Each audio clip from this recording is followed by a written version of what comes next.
एक लेडी जो प्रेग्नेंट होने के बावजूद सेक्स वर्कर का काम करती है और इसकी वजह ये होती है कि उसे खुद का एक रेस्टोरेंट खोलना होता है और उसने लोकल माफिया से कुछ पैसे लोन लिए होते हैं जिसे चुकाने का उसके ऊपर प्रेशर होता है। एक रोज इस लेडी का गेट नॉक होता है और बाहर में एक नर्स के ड्रेस में आदमी खड़ा होता है जो इसे बेहोश करके अपने ठिकाने पे ले जाता है। इस आदमी ने इस औरत को टेबल पे बांध रखा होता है।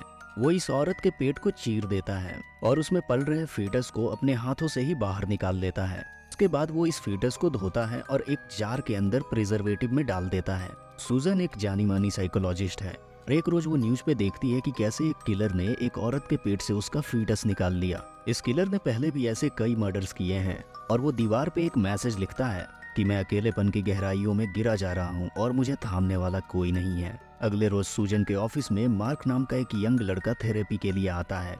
सूजन मार्क से पूछती है कि तुम्हारे यहाँ आने की क्या वजह है। मार्क कहता है कि मैं मरना चाहता हूँ। सूजन पूछती है कि क्या तुमने कभी सुसाइड अटेम्प्ट किया है, जिस पे मार्क कहता है हाँ, लेकिन बाद में मुझे लगा कि मरना काफी नहीं होगा, मैं तो गायब हो जाना चाहता हूँ। सूजन पूछती है कि तुम ऐसा क्यों सोचते हो, जिस पे मार्क कहता है कि कुछ जिंदगियां जीने के लायक नहीं होती। सूजन पूछती है कि क्या तुमने बाहर किसी और से मदद ली है। मार्क बताता है कि उसने अभी तक कोई हेल्प नहीं ली है। मार्क कहता है कि दुनिया में ऐसे कई लोग हैं जो अपनी मर्जी से अंधे होना चाहते हैं तो कोई अपना हाथ कटाना चाहता है, और इसी तरीके से मैं ये चाहता हूँ कि मैं खुद को डिलीट कर दूं और सभी के सामने से गायब कर दूं।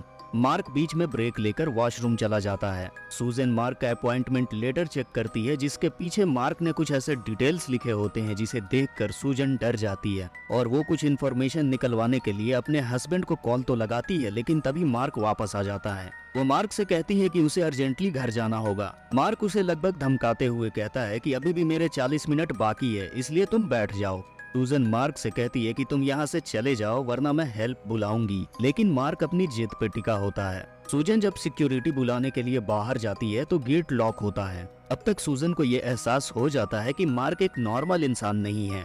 मार्क वहाँ पर आता है और सूजन को घसीटते हुए ले जाता है और उसके मुंह पे पट्टी बांध देता है। सूजन उससे बचने के लिए वॉशरूम में भागती है, लेकिन वहाँ पर उसकी असिस्टेंट जोहैन अधमरी हालत में पड़ी होती है।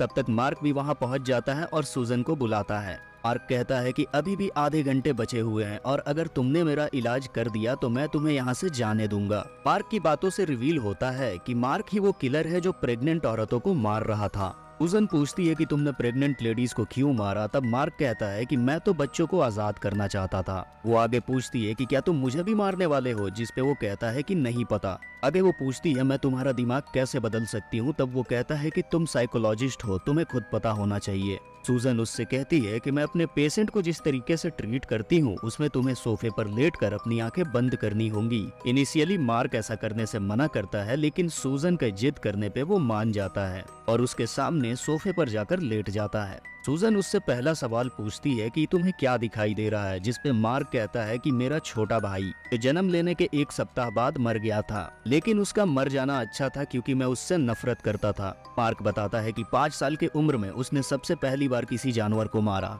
और जब वो 10 साल का था और एक रोज अपनी कार में बैठा था तब उसके फॉस्टर माता पिता जो नशे में थे वे आते हैं और उसे वहाँ से हटाकर खुद बैठ जाते हैं। वे दोनों इतने नशे में होते हैं कि कार की बैक सीट पे बैठते ही वे दोनों सो जाते हैं। मार्क जो उन दोनों को मारना चाहता है वो कार में जाकर हैंड ब्रेक को हटा देता है, इससे कार पीछे की ओर लुढ़कने लगती है, लेकिन एक जगह पे जाके कार अटक जाती है, जिसके बाद मार्क खुद जाकर कार को धक्का देता है। फाइनली कार का एक्सीडेंट होता है और उसके फोस्टर माता पिता मारे जाते हैं। सुजैन एक प्ले कार्ड पे हेल्प लिखकर पैरेलल बिल्डिंग के एक स्टाफ से हेल्प लेने की कोशिश करती है, लेकिन वो सुजैन को नोटिस नहीं करता। मार्क बताता है कि पुलिस ऑफिसर्स को लगा था कि मैं इतना छोटा हूँ कि मैं ये कर ही नहीं सकता और अगर मैंने किया भी हो तो मुझ पे ट्रायल नहीं चलेगी। हालांकि मार्क ने जब अपने पेरेंट्स को मार दिया था तब उसके बाद ही पता चला कि वो अडॉप्टेड था। इसके बाद मार्क अपनी जन्म देने वाली माँ को खोजने लग गया था और एक रोज जब मार्क को उनका पता मिला तब वो उनके पास पहुंच गया। वे एक फेमस राइटर थी और मार्क उनसे ऑटोग्राफ लेने के बहाने पहुंचता है। इस इवेंट के बाद भी मार्क ने उनसे बात करने की कोशिश की थी,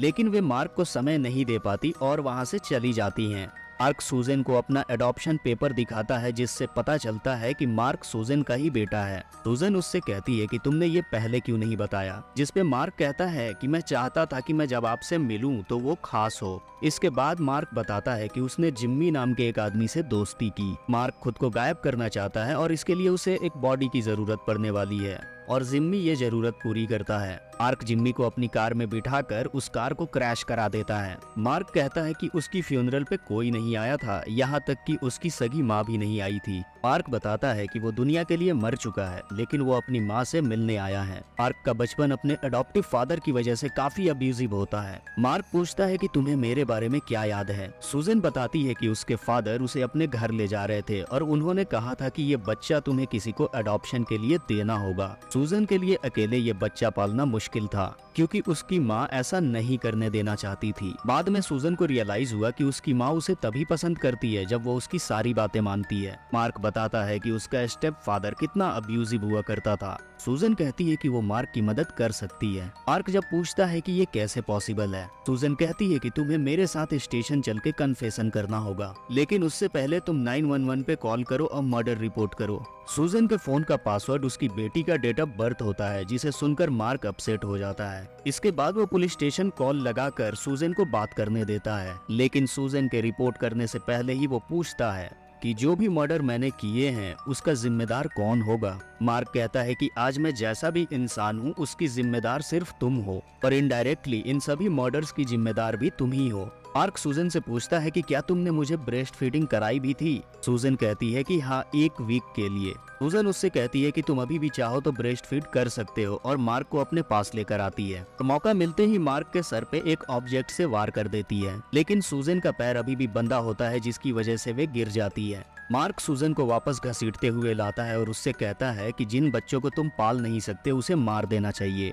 तभी फ्रेडरिक को कॉल लगता है जिसे डिस्कनेक्ट करने के लिए मार्क उस ओर जाता है और इतने देर में सूजन भागती है और दूसरे कमरे में खुद को लॉक कर लेती है। सूजन वहाँ पे जोर जोर से चिल्लाकर हेल्प की आवाज लगाती है। उसकी आवाज एक दूसरे सेक्शन तक पहुँचती तो जरूर है, लेकिन वहाँ के स्टाफ ने ईयरफोन लगाया होता है और वो कुछ नहीं सुन पाती। सूजन अब एक ईमेल भेजने की कोशिश करती है, लेकिन तब तक मार्क दरवाजा तोड़ देता है और सूजन से कहता है कि तुमने तो सब्जेक्ट डाला ही नहीं। इसके बाद मार्क सूजन को सिडेटिव इंजेक्ट कर देता है, जिसके बाद सूजन धीरे धीरे बेहोश हो जाती है।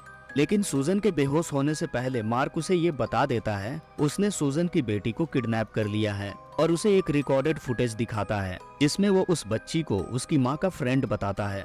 सूजन की जब आँख खुलती है तो वो एक कार की ट्रंक में होती है। सूजन वहाँ से निकल के भागने की कोशिश करने लगती है, लेकिन तभी उसके सामने मार्क आता है जो लड़कियों के वेश में होता है। वो सूजन को अपने ठिकाने पर लेके जाता है जहाँ पे उसने जार के अंदर कई फीटस रखे होते हैं। अभी मार्क वहाँ पर आता है और सूजन से कहता है कि तुम्हारी बेटी भी यहीं पे है। सूजन अपनी बेटी को बाहर देखती है, मार्क से उसे छोड़ देने को कहती है, लेकिन मार्क सूजन को वहीं छोड़कर उसकी बेटी को मारने चला जाता है। जो चाकू मार्क ने आग में डाली होती है सूजन उसे निकाल लेती है और मार्क के पीछे भागती है और आगे जाकर देखती है कि मार्क उसकी बेटी के साथ एक क्लिफ पे खड़ा है। मार्क अपनी कुल्हाड़ी में सूजन को देख लेता है। तब तक सूजन उसके पास आ जाती है और मार्क के ऊपर चाकू से वार करती है जिससे वो घायल हो जाता है, लेकिन वो देखती है कि ये उसकी बेटी नहीं है बल्कि ये तो एक पुतला है। दरअसल ये सब मार्क ने सब कुछ जानबूझकर किया था क्योंकि वो सूजन के हाथों से खुद मरना चाहता था।